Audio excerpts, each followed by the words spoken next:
Roberto, cuando quieras podés arrancar. Buen día a todos. Estamos en un nuevo episodio de Tiempo de Negocios. Hoy el tema que estaremos tocando es el de la inteligencia artificial y cómo nos puede ayudar a reducir los efectos colaterales de esta tremenda pandemia que estamos viviendo. La agenda que tenemos planteado hoy es empezar discutiendo un poco alrededor de cómo la inteligencia artificial está acelerando los procesos de diagnóstico y tratamiento alrededor del COVID-19. Después vamos a movernos un poco en lo que estamos haciendo en concreto en Argentina, en el Instituto de Inteligencia Artificial Aplicada, y más sobre el final haremos algunas proyecciones o estimaciones o sensaciones de cómo va a evolucionar este proceso. Vamos a utilizar unos 20-25 minutos en un diálogo con Julián Magini, al que voy a estar introduciendo en unos segundos, y terminado ese tiempo de preguntas y respuestas con Julián, lo voy a estar abriendo a todos ustedes para atender sus preguntas y hacérselas extensivas a Julián. Julián Magini, codirector del Instituto de Inteligencia Artificial Aplicada de la Universidad Austral, médico y doctor en medicina, y con una amplísima experiencia también en el sector farmacéutico. Julián, muchísimas gracias por estar con nosotros. Muchas gracias, Roberto. Un gusto. Entonces, Julián, como primer disparador de este episodio de hoy, ¿qué nos podés decir? ¿Qué está haciendo la inteligencia artificial en este momento como para ayudar a acelerar o acortar los tiempos que estamos padeciendo alrededor de la pandemia? Ok. Para empezar, me parece importante resaltar un tema que tiene que ver con que todo el sistema de salud, ampliamente, ¿no? Desde lo que tiene que ver con el desarrollo de nuevas opciones de diagnóstico y de tratamiento, y el propio sistema de salud desde el punto de vista sanitario, está en un punto de inflexión, de cambio, ¿no? Más allá de la demanda enorme que ahora, en forma brusca, nos plantea esta pandemia, donde necesitamos soluciones rápidas para algo que es masivo, cosa que es muy difícil de hacer. El sistema de salud está experimentando un cambio enorme, ¿no? Estamos en un momento de inflexión, en un punto de inflexión de todo el sistema. Básicamente tiene que ver esto con un nuevo modelo de desarrollo de tecnologías y de implementación que tiene que ver con la convergencia de tecnologías. Hubo en la última década desarrollos enormes de lo que tiene que ver con no solamente bioinformática, inteligencia artificial, biología de sistemas, que es una manera de aplicación de distintos modelos de inteligencia artificial y otras herramientas informáticas, pero también de la nanobiología, del diseño de tejidos, de la biología computacional en general, ingeniería. Bueno, hay distintas formas en que se reunieron distintas otras disciplinas que estaban dispersas para crear disciplinas nuevas. Todas estas que les nombré recién son disciplinas nuevas. Entonces ya no es tanto una cosa interdisciplinaria, no es la inteligencia artificial viene a trabajar en salud, sino que hay una integración de nuevas capacidades en donde los fundamentos de cada una de esas se vuelven herramientas para un nuevo área. Entonces, una palabra importante que tenemos que acostumbrarnos a pensar de esa manera, sobre todo en términos de los negocios o de los nuevos modelos que se van a desarrollar, es la integración de disciplinas. En este momento, la inteligencia artificial no se inventó ahora, viene de desarrollos matemáticos de la década del 50, pero llegó a un punto de maduración muy interesante para la aplicación. Ya se está aplicando en otras áreas. El área de la biomedicina siempre, aunque tiene un ritmo de innovación muy grande, siempre viene un poco después de la aplicación, en la aplicación de tecnologías. Primero, en general, se aplican en otros campos. Ejemplos, lo que se hizo en informática, con los buscadores, cómo se modificó el mundo de los negocios a través de no solamente el protocolo TCP/IP, sino del desarrollo de Google mismo y las oportunidades que genera la red, etc. Todo eso todavía no se llegó a aplicar completamente en salud. Y viene sucediendo. Ahora voy a llegar a inteligencia artificial, pero para tenerlo en mente, digamos, la misma gente que que fundó Google, la mujer de hecho, creo que fue Sergey Brin, la mujer de Sergey Brin fundó 23andMe, que es una empresa de genómica recreativa, si uno lo quiere decir de alguna manera, en donde uno puede ver con una muestra de saliva que mandás por correo, de qué estás hecho, básicamente. Se te van a buscar 400, 500 genes, se van a analizar esos genes, pero vos firmás un consentimiento, como para usar esa información para un desarrollo científico. Y en este momento 23andMe ha reunido una cantidad de muestras genéticas en todo el planeta, con distintas etnias, y con análisis bioinformático, porque la verdad que el grupo Alphabet en eso es extraordinario, que les está permitiendo empezar a indagar procesos que tienen que ver con el envejecimiento.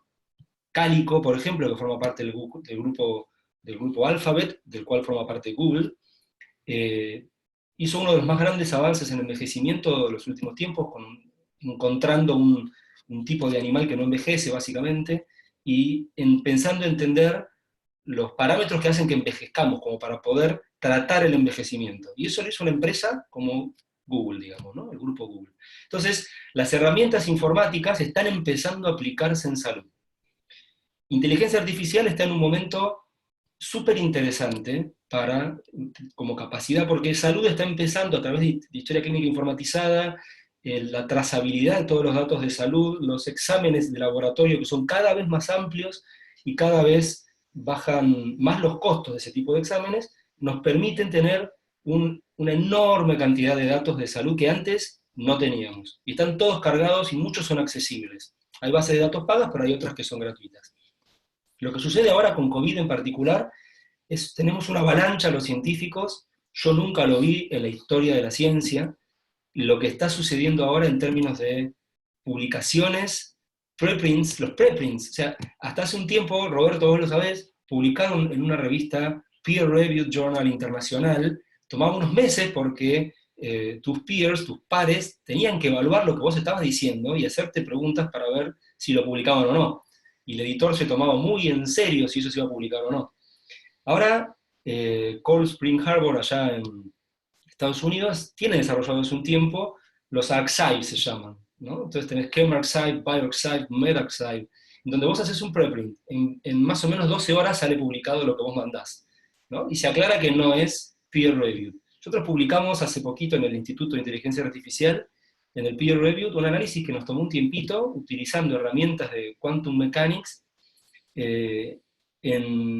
para buscar con 11.000 y pico de compuestos una cura para COVID, y publicamos los resultados que tuvimos, que nos acercan un poquitito a la cura, bueno, y lo mandamos en 12 horas, estaba publicado, y en una semana tenemos como 3.000 vistas, hay tuiteros en India y China que están reproduciendo el nombre de nuestro director científico, cosa es exótica, y hay más de 11 publicaciones en la prensa de negocios, foros especializados, y empresas que están tomando lo que nosotros dijimos que podría funcionar. No tomó más de una semana. No sé si se dan cuenta del impacto que tienen este tipo de cosas. Entonces está surgiendo una avalancha de datos extraordinaria que nos permiten acceder de una forma masiva a datos que se crean continuamente. Grandes universidades a nivel internacional, pero sobre todo en Estados Unidos, China no tanto, pero sobre todo a nivel de Estados Unidos están publicando las estructuras del virus, ¿sí? O sea, recién sacadas del horno, nos dicen, mira, la estructura es esta, fíjate si podés hacer algo. Y multiplicar eso por 1.000.000. O sea, no solamente las estructuras, las interacciones con el huésped, que es el ser humano, todos los fármacos que podían actuar con eso, las empresas están atentas. Este paper llevó a que Janssen nos llamara para decirnos a ver si podemos colaborar, tenemos una biblioteca de 1.000.000 de compuestos o algo así, fíjense si alguno de estos sirve para COVID. O sea, el nivel de relacionamiento que hay y la cantidad de data que hay hace que sea posible hoy, con inteligencia artificial, atacar una patología tan distinta a lo tradicional como es COVID, si querés podemos entrar un poco en eso, pero no me quiero poner muy técnico, porque es muy distinta, de una forma extraordinaria, que es básicamente generar enormes, gigantescas bases de datos. El ojo humano no puede verla todo de un solo pantallazo. Cuando uno ve todas estas grandes bases de datos, únicamente con un software se pueden analizar. Entonces, nosotros lo estamos haciendo, y otros grupos en todo el planeta lo están haciendo, analizar estas enormes bases de datos desde distintos puntos de vista. Entonces ahora voy a tu pregunta concretamente. Se está trabajando en análisis de imágenes. Se están cargando online continuamente imágenes, radiografía de tórax y tomografía, básicamente, que hoy, hasta ahora, el médico la miraba en una pantalla con una iluminación por detrás, una retroiluminación. Ustedes lo deben haber visto, al médico poner la plaquita de tórax y decir, acá estoy viendo una neumonía, ¿no? Es muy primitivo eso, pero hasta ahora es aceptado. Lo que podemos hacer ahora es agarrar 2 millones de placas de Brasil, de sudeste asiático, de Estados Unidos y de Santa Cruz, y poner todas en un sistema único, analizarlas y encontrar, pero por píxeles, las alteraciones que te permiten diagnosticar COVID o te permiten diagnosticar dentro de COVID los casos que van a ser COVID graves. Porque la gran pregunta es esa. COVID vamos a tener todos. Eso está clarísimo, ya creo que ya lo asumimos. El punto es quién va a estar grave. Entonces, si nosotros pudiésemos entender con esa nube de píxeles, que créanme que es muchísimo más preciso que el ojo humano, creo que es medio obvio decirlo, pero es importante resaltarlo. Hasta ahora no se había hecho. ¿No es curioso eso? Hasta ahora no se había hecho. Hasta ahora un equipamiento médico de $1 millón, un resonador, un tomógrafo, te sacaba una placa, que ahora lo podés acceder por un código QR, pero hasta hace poco se imprimía en una placa, ¿no? Con precipitado de partículas de plata, y veíamos una imagen del tórax. Entonces, si el médico había visto 1000, el médico entendía mejor que el que había visto 900, ¿no? Eso era básicamente la medicina hasta ahora. Así era hasta ahora. Ahora hay una carrera enorme, pero pareció una guerra, en todo el planeta, billones de dólares para interpretar las imágenes. Y adivinad a quién le interesa más. A los que producen resonadores y tomógrafos, ¿no? Es obvio también. Pero, ¿cómo lo van a desarrollar? Bueno, no sé si ustedes conocen, pero hay bases de datos libres en los que los programadores pueden entrar como un quest, así como buscando competir a ver quién resuelve una pregunta.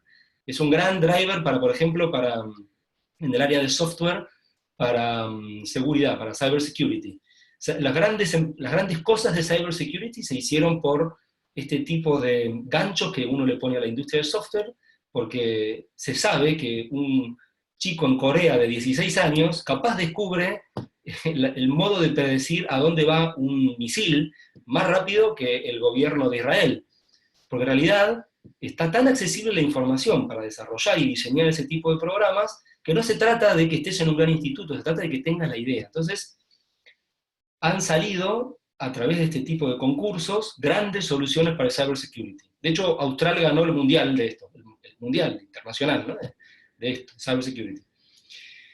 Ahora tenemos accesibles millones de historias clínicas, imágenes, placas y tomografías de tórax, laboratorios, historias clínicas en general, que incluyen distintos tipos de mediciones de pacientes, y aparte con esas muestras, lo que es muy atractivo, algunas grandes instituciones, estoy hablando grandes, supongamos Stanford Medical, ¿no? Están tomando esas muestras de los pacientes COVID, que en California se comportaron de una manera distinta que en Boston o en New York, y no se sabía bien por qué, pero empezaban a tomar esas muestras para research. Entonces cualquiera que se hacía un laboratorio de sangre, donaba un pedacito para hacer research. Y con la capacidad que ahora tenemos en algunos centros, nosotros colaboramos, por ejemplo, con Stanford y con el Instituto Buck de San Francisco, uno por un costo ya asumido por el sistema de investigación de Estados Unidos, puede panear, supongamos, 200.000 variables en esa sangre, ¿no? De una manera simple y rápida. Y con esas 200.000 variables, que es un poco nuestra colaboración del 1000 Immunomes con Stanford Medical, uno puede interpretar cómo se está moviendo esa enfermedad de una forma que hasta ahora no interpretamos. ¿Vos sabés, Roberto, cómo se evalúa hoy un paciente COVID? Vos le preguntás, ¿tiene antecedentes cardiológicos? ¿Tiene antecedentes respiratorios? ¿Qué medicación toma? ¿Cómo se siente? ¿Le falta el aire? ¿Tiene mucha tos?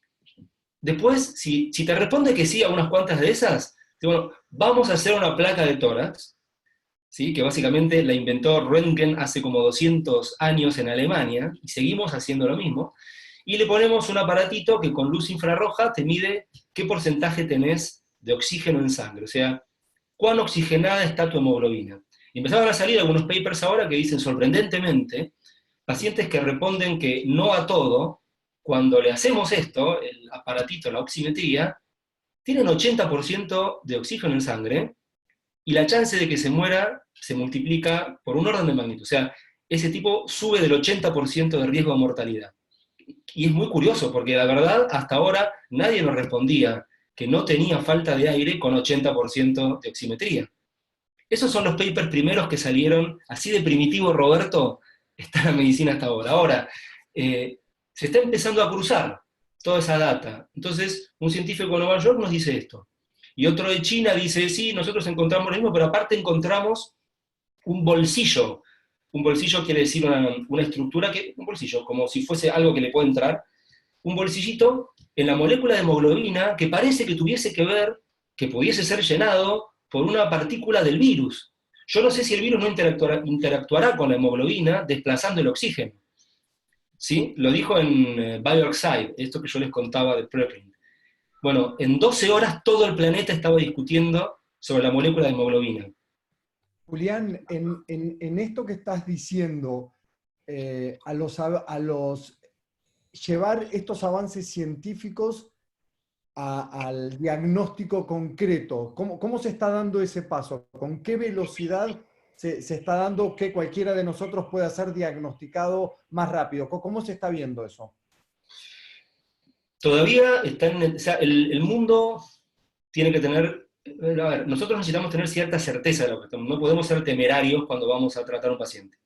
Entonces, yo puedo haber evaluado un número grande de pacientes y encontrado la clave de la enfermedad, pero no puedo salir por ahí, como sucedió, no sé si todos habrán visto lo que pasó con este médico, bueno, Trump dijo la hidroxicloroquina me parece que funciona muy bien, y generó un movimiento importante, voy a decir, ¿no? Bueno, quiero hablar en contra de Trump públicamente, pero eh, el, el médico francés también, el tratamiento de la medicina francesa, la hidroxicloroquina era.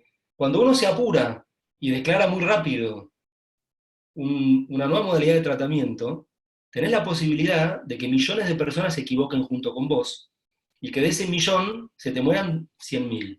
Entonces, ese daño, para que eso no suceda, todos los organismos regulatorios, que le llamamos, que dependen de los ministerios de salud, FDA en Estados Unidos, EMA en Europa, Anvisa en Brasil, ANMAT en Argentina, dicen, cuando vos tenés algo, me lo mandás a mí.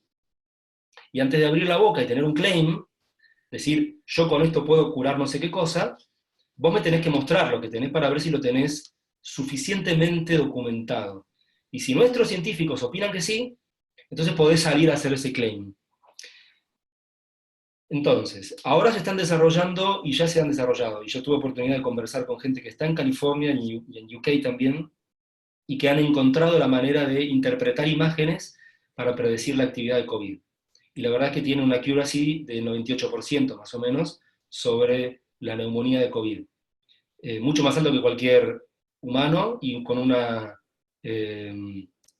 posibilidad de que eso sea repetido, digamos, de que siempre dé lo mismo, mucho más alta. Si vos agarrás 100 humanos, va a ver la misma placa, cada uno va a ver una cosa distinta. Eso es así, porque es el ojo humano, y es la interpretación humana y cuántas horas dormiste anoche. Pero si una máquina lo hace, la reproducibilidad es mucho más alta, con lo cual la chance de que tengamos un mejor diagnóstico hoy existe, pero está en etapa de regulación. Entonces todavía hay muchos médicos mirándolo y comparando con lo que sucede en el software y comparando con la evolución del paciente.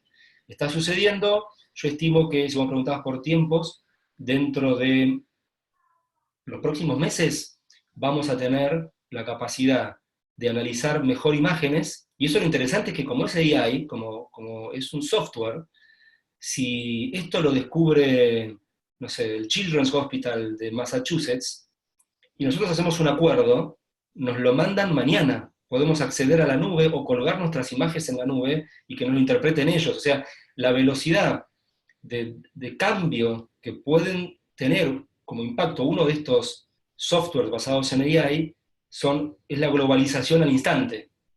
Ahora, Julián, acá hay un tema bastante crítico que también lo mencionaste en los procesos de referato en las revistas de investigación, es vos tenés el sistema regulatorio, los procesos de referato, son todas instancias que validan que realmente lo que uno encontró es correcto y no se equivocan millones de personas. Lo que sucede es que esos procesos de validación siempre hacen más lenta el llegar rápidamente a un proceso de diagnóstico o a un proceso de cura. Entonces, ¿hay algún lugar intermedio entre el científico que cree que encontró algo y el sistema que lo va a validar? Te lo pongo en estos términos. Esos científicos o esas instituciones que hoy están investigando, a riesgo del paciente, ¿podrían avanzar un poco más rápido o se van a siempre someter a los órganos de regulación? Yo podría ir a estos institutos a mi riesgo y pedirle, mira, necesito esto, no puedo esperar 2, 3 meses porque estoy enfermo hoy. ¿Hay algún intermedio? Sí, sí, y se está haciendo. No solamente hay intermedios, sino que se están creando nuevos modelos, que no son intermedios, sino que son entidades, nuevas entidades. Hoy se están probando, así como vos decís, yo tengo el problema hoy, no puedo esperar a dentro de 6 meses, el modelo de tratamiento compasivo. Entonces, se llama tratamiento compasivo a la única opción de tratamiento que vos tenés.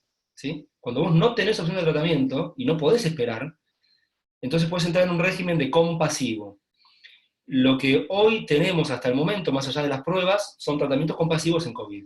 Entonces, inicialmente era Lopinavir, Ritonavir, parece que no funciona, Remdesivir, aparentemente en un grupo chiquito de pacientes. Nosotros encontramos una característica del virus que podría explicar eso y lo podríamos modificar, nosotros quiero decir en el laboratorio. Y estamos viendo si con eso podemos generar algún tipo de nueva molécula. Tratamiento compasivo es un modelo, Roberto. Otro modelo es el ingreso a un estilo de trial, digamos. Si vos tenés las características para un tratamiento X, entonces podés entrar en un ensayo clínico, que ahora se hacen de una manera mucho más ágil, porque los comités de ética y la validación para desarrollarlo actúan por fast track en todo el mundo, entonces podés hacer un trial rapidísimo. Para darte un ejemplo, el Solidarity de la WHO se está empezando a validar en el hospital italiano. Ya, no pasó ni 2 meses. Otra opción con la que estamos trabajando nosotros, que a mí me parece súper atractiva y por eso estamos trabajando con nuestros científicos, con nuestro director científico, Claudio Cavazotto, es utilizar lo que ya está registrado, que no tiene que pasar por ese tamiz, para ver si funcionaría para COVID. Lo explico un poco mejor. El COVID, les voy a 2 datos concretos, ¿no? El SARS-CoV-2, que es el virus, se une a una molécula que tiene que ver con la cadena de la hipertensión, digamos, ¿no? Con la ruta de la hipertensión. Es una molécula que está en las células del pulmón. Se une y entra a la célula. Y utiliza maquinaria de la célula para proliferar, como todos los virus, ¿no? Entonces, ahí nosotros tenemos 2 oportunidades. Una, podemos trabajar sobre moléculas que tienen que ver con la hipertensión para ver si pudieran frenar el ingreso, ¿sí? O podemos ver con los distintos antivirales tradicionales que tradicionalmente frenan la replicación de otros virus, el remdesivir de ébola, por ejemplo, el lopiritona se usa para otras patologías antirretrovirales, podemos ver si esas drogas que frenan a otros virus podrían frenar a esta. No tenemos que pasar 10 años de investigación. Entonces lo que estamos haciendo en el instituto y publicamos es analizar sobre bases de datos que son libres, parto de lo que te decía antes, miles de moléculas que hoy se usan para otra cosa, y otros miles de moléculas que están viendo para qué se van a usar, porque todavía están en ensayo clínico, pero que ya demostraron que no son tóxicas, ¿sí? O demostraron en qué dosis se pueden usar para que no sean tóxicas. Y lo que podemos hacer es modelar en la computadora las proteínas del virus, verlas como en 3D, ver cómo giran y ver la forma, y usar análisis que en nuestro laboratorio se están haciendo con Quantum Mechanical Docking y de una forma muy acelerada, podemos hacerle pasar a una estructura del virus, o a 27 estructuras del virus, que son las que tienen el virus, proteínas, hacerles pasar miles de moléculas, correrlo en una supercomputadora y ver cuál de todas esas moléculas se pegan, y se pegan e inhiben algo del virus.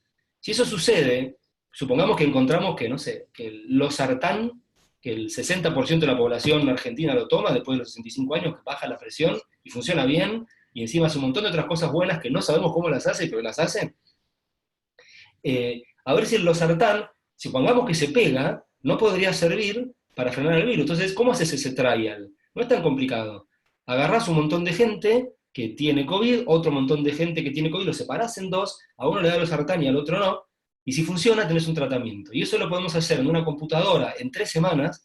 Si encontramos que eso funciona, hacer el trial en un mes, el losartán se compra en la farmacia, y en 5 meses tener un tratamiento por reposicionamiento, se llama. Es una reindicación de una droga. En eso no estamos haciendo foco nosotros. Súper interesante eso, Julián. Yo creo que muchos de nosotros tenemos, y sobre todo los que estamos cerca de los negocios, la ansiedad de cuánto va a durar esto, de cómo van a ser los próximos meses. Sé que nadie, absolutamente nadie puede tener un panorama claro por la complejidad de interacciones sociales y, y de facetas que es el tratamiento del COVID-19. Pero igual me gustaría escucharte un poco, ¿qué estás esperando que pase alrededor del COVID-19? Tal vez desde el punto de vista médico o de investigación en los próximos 3, 4, 5 meses. ¿Qué te parece que podríamos esperar? ¿Cuál es una expectativa razonable, al menos para preguntarle a la ciencia? Bueno, tiene muchos ángulos eso. Hoy cuando hablas de ciencia, en este sentido de la aplicación, es muy curioso porque uno encuentra que analistas de finanzas escriben análisis epidemiológicos bastante interesantes.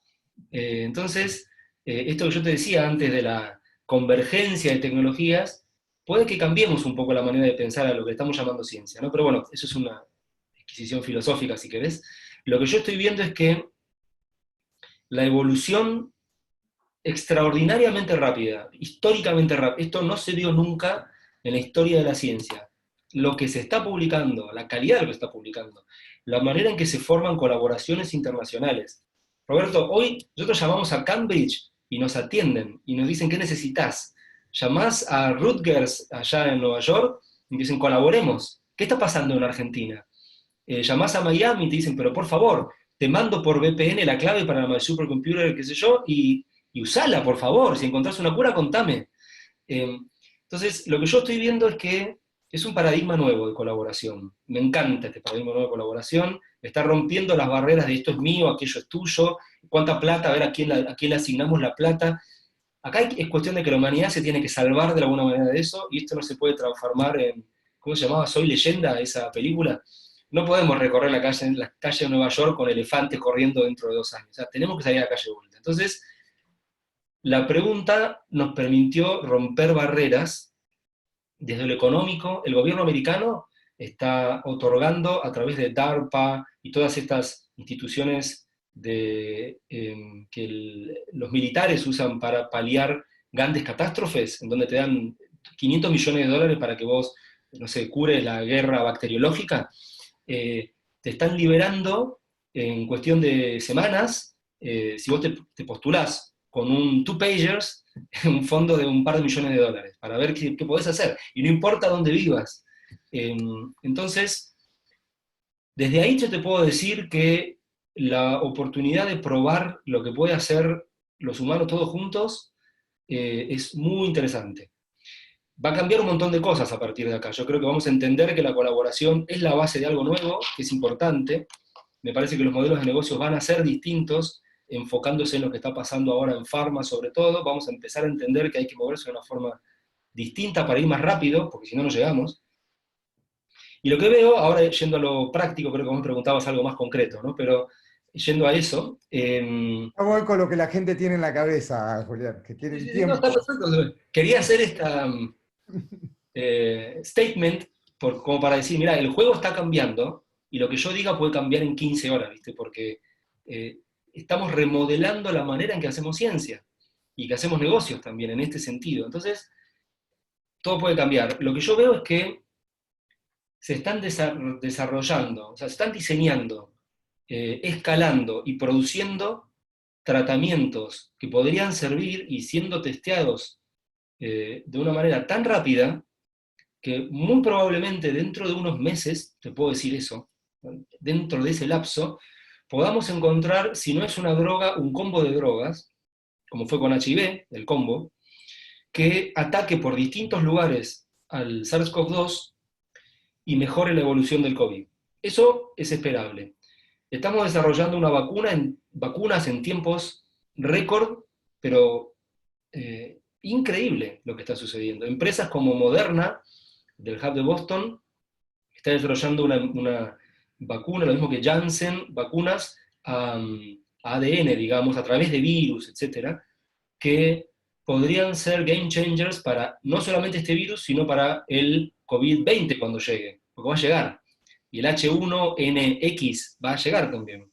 Entonces, ahora la pregunta es, ¿cuáles son las herramientas, las plataformas que tienen valor? Se están fondeando esas plataformas y están yendo a una velocidad extraordinaria. La vacuna va a tomar, está empezando testeos en algunas vacunas, en las vacunas como generan respuesta inmunitaria y eso se queda con vos. No es una droga que después de 2 días no la tenés en sangre. El efecto que produjo la vacuna te va a quedar a vos probablemente toda tu vida. Entonces, uno no puede jugar con eso porque podrías tener una enfermedad autoinmune, ¿no? Generás una respuesta inmune que después te genera artritis reumatoide, lupus. Entonces, tiene que ser evaluada, no menos de 6 meses. Entonces, se dice un horizonte de 2020, fines de 2020, inicio de 2021.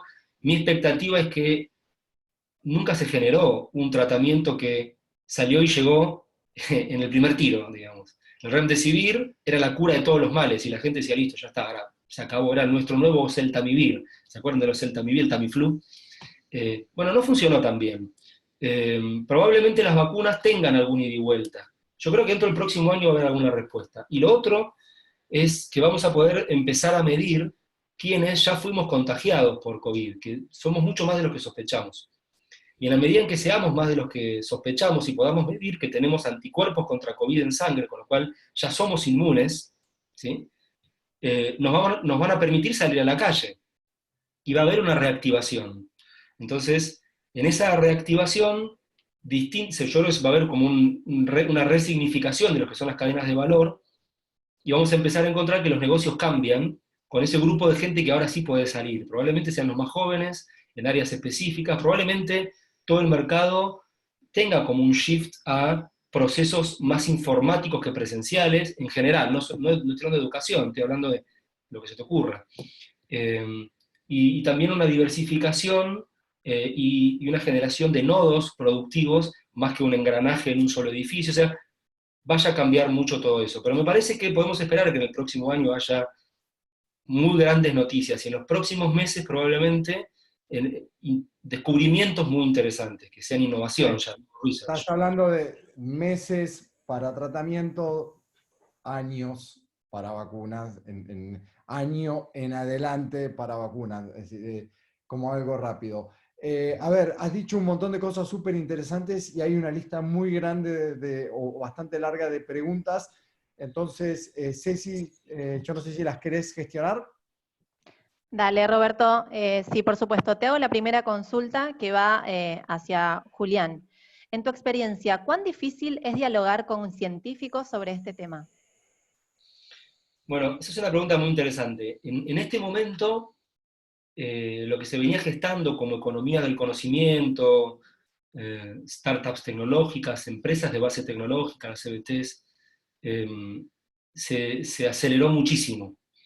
Hay una necesidad enorme de lograr eso, y creo que si estamos viendo que la curva de las startups de base tecnológica basadas en ciencia, que hasta ahora era biotecnología el principal avance, tuvieron un crecimiento mucho más empinado. Hay curvas escritas sobre esto, pero el crecimiento de las biotech fue tanto más acelerado que de la farma tradicional, por ejemplo. Ahora que está sucediendo todo esto, creo que va a ser mucho más atractivo dialogar con esas pequeñas empresas que son de base científica, donde el científico juega un rol central. Uno invierte en una startup si el científico tiene control. Uno pasa a Series A y es atractivo si el científico tiene entre un 30 y un 50% del share de esa empresa. Si no lo tiene, o no participa del directorio, no tiene una decisión, esa empresa no es atractiva. Porque el científico tiene que tener la nota, el veto y la decisión de para dónde va la empresa, junto con un área de, no sé, venture finance, los financieros, el CEO, que tienen que acompañar esta lógica. En este tipo de empresas, el intercambio y la conversación es muy fluida. Las grandes empresas no tienen adquirido esto, y eso explica de alguna manera cómo la biotecnología avanzó en un modelo de merge and acquisition, donde las pequeñas empresas con una lógica científica muy ágil fueron adquiridas por grandes empresas que no lo sabían hacer, pero sabían reconocer el valor. A partir de eso empezó a suceder un cambio, porque las grandes empresas empezaban a tener dentro de su portfolio científicos que estaban liderando áreas. Siempre los tuvieron, pero acá empezaban a tener un diálogo mucho más relevante en lo que iba a ser el margen de la empresa, ¿no? Estamos hablando de emprendimientos que toman millones de dólares y que se venden en miles de millones por año. Entonces, ese tipo de modelos nuevos pusieron de relevancia al científico y se empezaron a crear nuevas áreas. Es difícil, un hombre, ahora no me acuerdo el apellido, pero en MIT de finanzas, Andrew Lo, si yo no recuerdo mal, habla de esta necesidad de relación entre el área de finanzas y negocios con el área científica. Y se están empezando a desarrollar distintas herramientas, incluso en Boston es difícil, para reunirlos en el mismo salón. Todos pueden cursar, si quieren, un curso muy interesante del MIT, que está gratuito ahora encima, en donde se discuten estos temas, y donde ven en Sloan, de negocios de MIT, reunidos biotecnólogos, biólogos, médicos, gente de negocios, startups, financieros, discutiendo los procesos de creación de valor a través de un marco científico. Y empezaban a aparecer modelos nuevos para generar ese vínculo, que le están llamando navigators. Los navigators son personas que entienden el lenguaje científico muy bien y saben trabajar con el lenguaje de negocios, con la gente de negocios. Probablemente muchos, de hecho, muchos CEOs de estas empresas que fueron creciendo, Gilead, por ejemplo, hasta hace un tiempo el CEO de Gilead era el director de R&D, el previo director de R&D, era un científico que se transformó en negocios. Entonces ese navigator toma ese rol de reunir las dos partes. Es bastante difícil, respondiendo a tu pregunta, se están creando estos nuevos modelos, no es fácil adquirir todo el léxico y la lógica de lo que significa un desarrollo científico. Yo creo que ya no sirve tanto, como se venía planteando hasta ahora, esto de spread and pray, de tengo 100 biotechs para que salga una y esa va a ser un unicornio, etc. No, me parece que ya no tiene tanto sentido como optimizar cada uno de los procesos científicos entendiendo de qué estamos hablando, y no dejar al científico hablar solo y ponerle 2 mangos para ver si crece, sino trabajar junto con la empresa y diseñar un modelo en conjunto. Julián, Estamos haciendo en eso. Julián, perdón que salto porque en esto que estás diciendo, y aparte tomando una pregunta de las que han mandado quienes están presenciando esto, quiero hablar un poquito me escorro de COVID y me voy a dengue, que es un tema dramático también en estos momentos en Sudamérica o en el cono sur, en este momento. Entonces, ¿cómo esto que estás explicando, si lo llevásemos a dengue, que parece que hay mucho menos interés en el mundo, sino que le está afectando a una región que tiene muchísimos menos recursos? Pero bueno, la inteligencia artificial es una tremenda oportunidad. Entonces, ¿podría enriquecernos un poco en esto que estás pensando y hablando? Y tal vez hay algo del instituto que quieras agregar en esta línea. Yo creo que todos sepan que esta pregunta no estaba arreglada. Roberto, Está puesta acá, está puesta acá.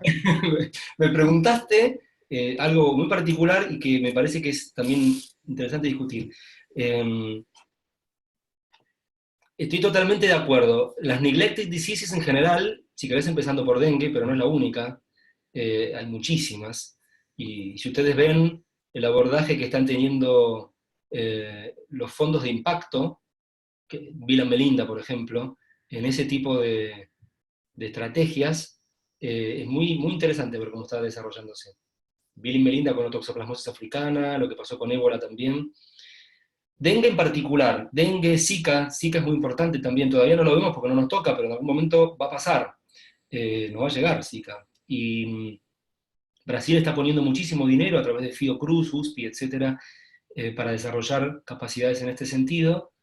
Nosotros estamos en contacto con grupos de Brasil que fueron los primeros que trabajaron con Zika cuando encontraron el deterioro neurológico de los fetos por Zika. y estamos trabajando activamente en dengue. Las publicaciones previas de algunos científicos del instituto, el director científico, van en ese sentido, y tenemos un par de tratamientos en desarrollo para dengue. Lo particular que tiene dengue y Zika y las neglected diseases es que son regionales, en general, por ahora son regionales, la globalización va a hacer que dejen de serlo. El COVID es el perfecto ejemplo, digamos.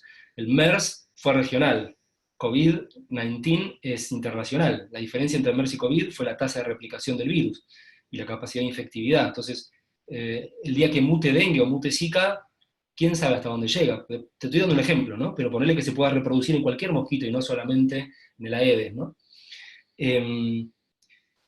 Entonces, las neglected tienen una particularidad, tienen una barrera de ingreso muy baja, porque nadie en el mundo está buscando una cura, o sea, no mucha gente, no hay tantos fondos para esto como hay para cáncer. La mayor parte de los datos vienen de áreas regionales, tropicales, como LATAM, que no tienen sistemas científicos tan fuertes, y sobre todo no tienen funding privado para las etapas early y very early stage, porque esto se fondea de esa manera, o sea, el Estado te pone un poquito de plata, pero después enseguida tiene que venir algún modelo de fondeo, angel investment o algunas cosas similar que te lleva a la segunda etapa. No podés llegar a una patente y a una serie A saliendo de lo que te da el Estado. El Estado hoy está pagando fondos bajísimos, no podemos trabajar con eso como para desarrollar un tratamiento. Lo que estamos haciendo nosotros es utilizando distintas herramientas informáticas, entre ellas inteligencia artificial, para analizar estructuras de moléculas que estamos diseñando moléculas nuevas en este sentido. Acá no es ver moléculas anteriores, sino el diseño de nuevas. Partimos de una estructura básica y la vamos diseñando. Yo digo vamos, yo soy el director, pero no el director científico, nuestro director científico lo hace. En ese diseño nuevo de moléculas, lo que hacemos después es mandarlas a sintetizar y las probamos en una etapa biológica in vitro y después en animales para ver si frenan el virus. Estamos entrando en esa etapa y optimizando las moléculas. La otra cosa en la que se está trabajando es en vacunas para dengue y Zika. Ahí no estamos tan avanzados, pero en Argentina hay grupos que están trabajando en vacunas.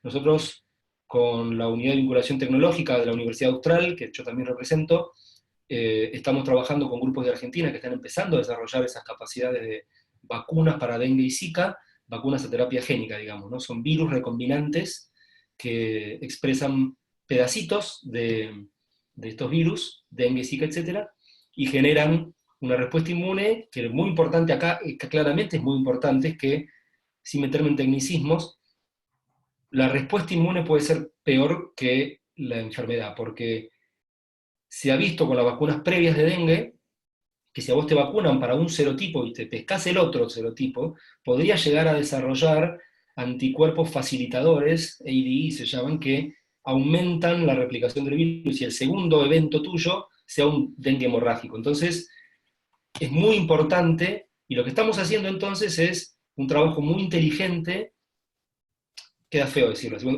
quiero decir smart en el sentido de tomar enormes volúmenes de datos para tratar de interpretar cuál es la mejor opción posible, de forma ágil, económica, desarrollarlo en la computadora, testearlo. Son proyectos relativamente chicos, no toman mucho más de cientos de miles de dólares, como para poder encontrar un tratamiento potencial. En eso estamos trabajando y la idea es regionalizar este trabajo para hacerlo a través de un consorcio de universidades que tenemos, del cual participamos, a nivel LATAM, llegando hasta Miami. Es una idea, todavía no lo estamos haciendo, pero en ese sentido vamos, y utilizando herramientas informáticas, AI, etcétera, para ver la mejor droga posible, diseñar la mejor droga posible, y después modelar el efecto en el organismo. Tratar de entender cómo esa droga va a generar toxicidad y evitarla, cómo va a generar beneficio y potenciarlo, cómo mejorar las variables farmacocinéticas para que la pueda tomar una vez por semana en lugar de una vez por día, ese tipo de cosas. Y todo en la computadora. Tenemos, Julián, tiempo para una pregunta más. Acá, antes de la pregunta, Guadalupe Souto nos decía que ya hay en fase 1 hay una vacuna en este momento. Estoy reproduciendo lo que aparece en el chat. Ceci, ¿querés pasarle la última pregunta de la cual tenemos tiempo a Julián, por favor? Dale, si les parece les leo dos que me parece que están un poco relacionadas, que dice Gonzalo, ¿puede ser que tema drogas a veces no es tan recomendable testear un periodo corto porque puede haber reacciones a mediano o largo plazo que sean perjudiciales para la salud? Y también Guadalupe dice, Julián, me preocupa que muchos trabajos se publican sin pasar por el peer review formal. ¿Cuál es tu opinión con respecto a esto? Bueno, con respecto a la primera, lo que se hace en Pharma tradicionalmente es, primero un análisis animales, por lo menos 3 especies y alguna relativamente parecida al humano, después en un grupo chiquito de pacientes, fase 1A, en donde vos vas a ver este tipo de preguntas, por ejemplo, cuál es la reacción a corto plazo, cuál es la reacción a mediano plazo, toxicidad, dosis, curva. Y si eso funciona bien, haces un ensayo de tipo fase 2, en donde vas a buscar algunos voluntarios y enfermos, como para ver cómo funciona frente a la enfermedad, y ves en esa enfermedad cómo funciona y cómo se desarrolla la toxicidad a mediano plazo. Después una fase 3, en donde salís a campo, no campo, pero bueno, muchas más personas para ver un efecto que puedas no estar viendo representado en un N chiquito de pacientes, ¿no? Porque estadísticamente sea poco significativo, pero que aparezca. En todo ese lapso estás buscando, durante los primeros más o menos 6 meses, una evaluación de efectividad y toxicidad, el ADMETOX. Y después de eso, sigue una fase que se llama 4, en donde vos tenés el PESUR se llama, es un área, es un momento de los primeros 2 años en que se empieza a vender un fármaco, que es de farmacovigilancia intensiva, en donde cada persona que usa ese fármaco nuevo tiene que ser seguida, monitorizada y tener una trazabilidad sobre distintos tipos de análisis que se evaluaron en la etapa preclínica y clínica de evaluación en clinical trials, para ver si esos pacientes a lo largo de 2 años desarrollan algún efecto adverso que no haya sido evaluado en las etapas previas. Eso es lo tradicional. Eso se hace siempre, todas las veces. Con lo cual, la respuesta a la pregunta sí preocupa y sí hay herramientas para tratarlo. Ahora en particular, si querés, acepto que la preocupación puede ser un poco mayor, porque estamos sacando rápidamente del freezer todo lo que teníamos a ver si funciona. Entonces, vamos a encontrar muchos más efectos adversos, pero la realidad es que si el paciente tiene un porcentaje de mortalidad 95% dentro de la próxima semana, bueno, vale la pena tratar. Si después tuviste un lupus, estás vivo pero con lupus. Entonces, ahí entra tratamientos compasivos, que también es un formato de clinical trial. Entonces, es importante verlo, hay que poner la lupa sobre eso, se hace por default y se va a exigir a cualquiera que lo haga. Me parece que en vacunas es más relevante quizás que en pequeñas moléculas y en el medio las moléculas más grandes, tipo anticuerpos monoclonales, que pueden tener a mediano y largo plazo más efectos adversos. Eso con respecto a la primera pregunta. No me estoy acordando de la segunda pregunta. ¿Me la recuerdan? No sé si estaba Cecilia por ahí preguntando. Sí, si no te preocupaba, eran muy relacionadas, pero Ay, bueno, perdóname, preocupaba estaba en silencio. Mil disculpas. Sí, me súper preocupa. Mira, hay 2 formas de verlo. Una es que el exceso de confianza en el peer review hace que se cometan errores. Que lo vean peers no quiere decir que sea caso cerrado. Siempre uno tiene que tener un juicio crítico sobre lo que está leyendo, y a veces eso no se hace. Leer el abstract y la conclusión de un paper no es la mejor opción. Si uno no mira materiales y métodos, no ve la discusión ni los resultados, seguro que deja correr errores de los peers en ese review que hicieron previamente. Y eso hay que aumentarlo ahora. Ahora cuando uno lee un non-peer review, tiene que ser mucho más crítico de eso. Lo interesante es que hay una especie de, tomando la crowdsourcing, hay una especie de crowd reviewing en este momento, ¿no? De alguna manera. Cualquiera de estos papers que pica en punta non-peer review está siendo evaluado por peers en forma automática a nivel internacional. Ya no son 5 pagados por el editor, sino que ahora son millones en todo el planeta. Entonces, es un modelo distinto, es parecido a las redes contra un mail, si ustedes quieren. El peer review es más parecido a un mail, y las redes tienen que ver con cómo el sistema lo está evaluando. Uno puede ver si lo que dice es interesante porque lo mira 1 millón de personas y no tu mamá y tu hermano. Entonces, en este modelo en particular, lo que empieza a ver es non-peer review que están siendo evaluados sistémicamente. Entonces, el ejemplo que yo les daba antes, la hemoglobina y el virus, ahí está la respuesta. En una semana lo vieron millones de personas que escribieron otros non-peer review refutando el anterior, con estructuras dinámicas por computadoras, etc., y algunos ensayos en laboratorio que dijeron, no, lo que dice él no es así, no funciona de esa manera. Entonces, el modo de evaluar la certeza que te da un paper debería dejar de ser que lo hayan visto 3 personas del editor, y empezar a leer un poco más amplio, toma más trabajo, y ser mucho más crítico también. Bueno, estamos en tiempo, te agradezco muchísimo tu tiempo, Julián, agradezco todas las preguntas, y nos estaremos encontrando en un nuevo episodio de Tiempo de Negocios. Muchas gracias, Roberto, un gusto enorme. Julián, perdón, antes de cortar, por ahí la gente va a querer contactarte. ¿Cómo pueden hacer si quieren contactarte? Puedo, no sé si a través de ustedes, dejar mi email en algún punto, o se los puedo dictar ahora. Pueden contactar al IAE, y entonces, y si no, si lo querés darnos bueno. Si no, puedo escribirlo acá, quizás en el chat, si les interesa. Pero esto se va a perder en cuanto sí, es verdad, tienes razón. Bueno, en el grabado quizás, o contacten al IAE, sí, yo estoy a disposición, por supuesto. Bien. Muchísimas gracias.